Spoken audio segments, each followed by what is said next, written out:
Hello, everybody. So today we're going to continue our discussion in Chapter 8, Section 5. And if you recall in the last video, I showed you some examples of how to find the GCF of two numbers, as well as how to find the GCF of some algebraic expressions that only had variables in them.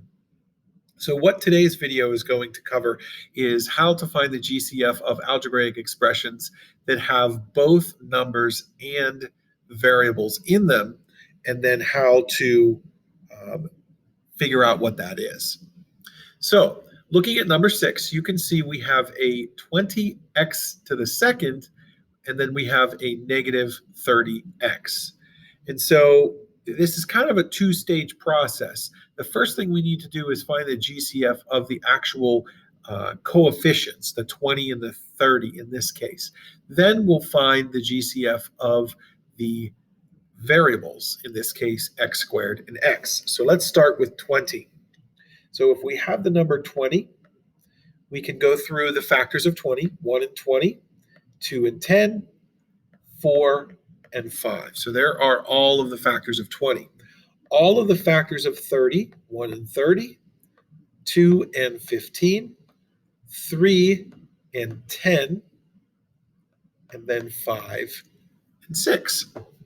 So as you get better at this, you won't have to go through all of these numbers, because this is a little bit time consuming to do this for every problem, as you can see. So now we need to determine what is the biggest number that they both have in common, because we are looking for the greatest common factor. And if you look through the list, it looks like right here, the number 10 is the biggest number that both of those can be divided by. So that's going to be the number that part of the GCF.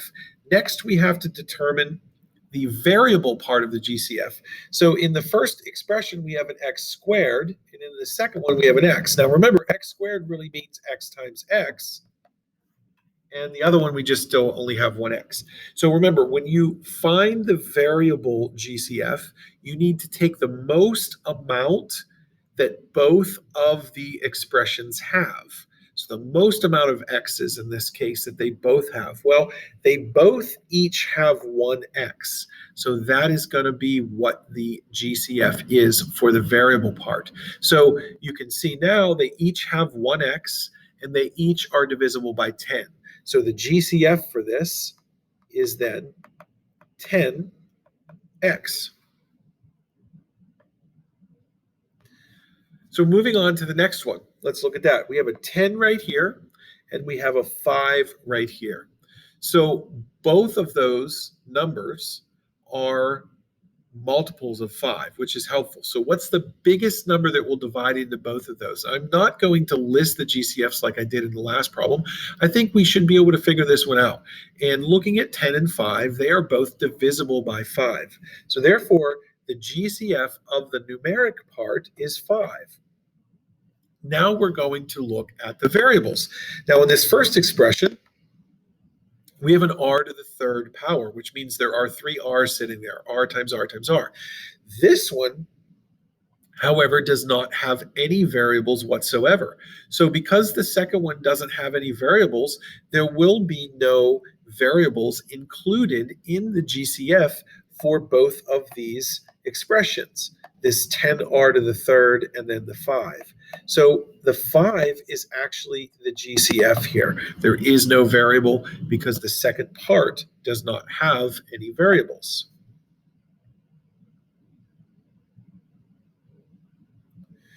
So now looking at this, you can see this one. Once again, we need to find the biggest number that will go into both 5 and 5. Well, anytime the two numbers are the same, the greatest common factor is going to be that number.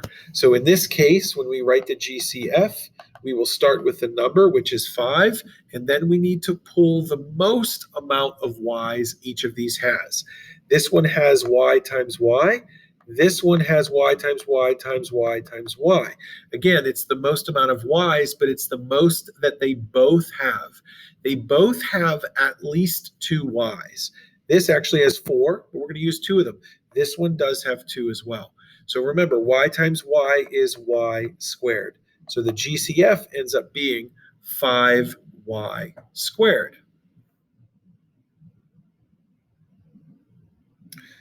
Okay, the next one, kind of the same deal here. We have a 24x, and then we have a negative 48y. So we will first look at the numbers themselves, 24 and 48. So what I would say with this one, because 24 and 48, those are bigger numbers, and it might actually be a little tricky to come up with a GCF. I think the last couple that I did, like number 8 and number 7, those both were fairly small numbers, and it really wasn't a big deal to come up with a GCF.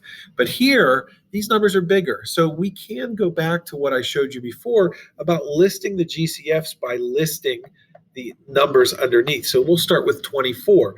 24 is 1 and 24, 2 and 12, and then 3 and 8, and 4 and 6. And now we have all the factors of 24.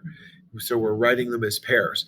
We can do the same for 48. It's going to take a little bit longer because it's a much bigger number, but we'll start with 1 and 48, and then we'll go with 2 and 24.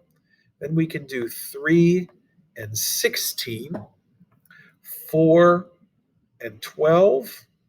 Now 5 won't go in. 6 will go into 48. 6 times 8 is 48. The only number stuck in between there is 7, and since 7 will not go into 48, we know we're done. So now we need to look for the biggest number they both have in common. And if you see it, it's right there. So 24 is going to be the biggest number they're both divisible by. So when we go to write our GCF, we will write 24. Now, if we look at the variables, you can see this one has an x and this one has a y. So these two terms do not have a common variable. So because they don't have a common variable, we are not going to write anything for the variable part of the GCF. So the actual GCF of these two is just 24. All right, so moving on to another example. You can see number 10, we have 21a to the 5th minus 15a. So again, you want to go through the numbers and figure out what is the biggest number that will divide into 21 and 15. So if I go with 21 and 15, this one might not be as obvious. So I'm going to write these out. 1 and 21. 21 is not divisible by 2. 21 is divisible by 3. And that's in fact the last pair of numbers. So 21 is 1 and 21, 3 and 7. When we write out 15, 15 is 1 and 15, or 3 and 5. So looking at our two lists and comparing them, you can see that they both have a 3 in common. So we will start the GCF out by writing a 3 right there. Now we need to look at the variables. How much variables, or what variables do they have, and how many of each do they have? So right here we have a to the 5th, so that one actually has 5 a's that it's dealing with. A times a times a times a times a. Now this one only has 1 a. So we need to see what is the most amount that they both have. So because this one only has 1 and this one actually has 5, they each have at least 1 a. So we will write A right there. And we have the GCF. It is 3A. Now moving on to number 11, it's going to be done in the same fashion. Although I think 14 and 2, it is a little bit easier to understand what the GCF is as far as number goes. So we have GCF. The number 14 and the number 2 are both divisible by 2. That's the biggest number that will go into both of those. And now we look at the variables. How much do they have? Do they have a common one? Yes, they do. They both have a C. What is the most amount of C's that they both have? Well, this one has 2. This one only has 1. So they both have at least 1. So we will write 1C right there. And then you have your GCF, which is 2C. Now, the last few that I'm going to show you have more than 2 terms. These next 3 have 3 terms each. So when we're looking over the GCF now, it just makes it that much more to look at, because not only do you have to consider 12 and 24, you also have to consider the GCF of 36 as well. So let's go ahead and write out the GCFs of 12 and then 24 and then 36. I shouldn't say GCFs, the actual just factors. So we have 1 and 12, 2 and 6, 3 and 4. So now we have all the factors of 12. Doing the same for 24, 1 and 24, 2 and 12, 3 and 8, and then 4 and 6. And there are all of our factors of 24, right? Because 1 times 24 is 24, 2 times 12 is 24, 3 times 8 is 24, 4 times 6 is 24. The last number we need to do this for is 36. So we'll start with 1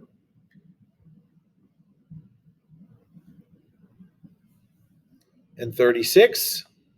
Then we'll have 2 and 18, 3 and 12, 4 and 9, and then 6 and 6. So there are all of our factors of 36. So there are a lot of numbers there. And you can see why now it's pretty important to have your times tables pretty good in your head so we're able to break these numbers down. So now we're looking for the biggest number that will divide into all of them. And if you look pretty closely, what you'll see is they all have a 12 in them.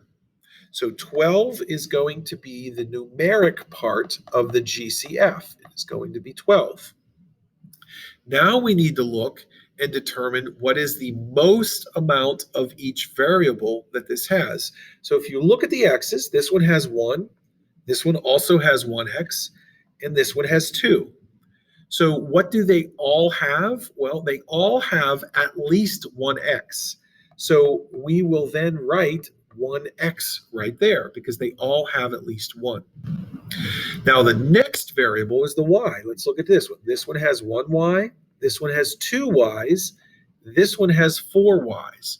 So again, we're not picking the most y's, we're taking the most amount that they all have, and they all have 1y, at least 1y. So we are going to write 1y right there. And what we have now is the GCF of those three terms. It's 12xy.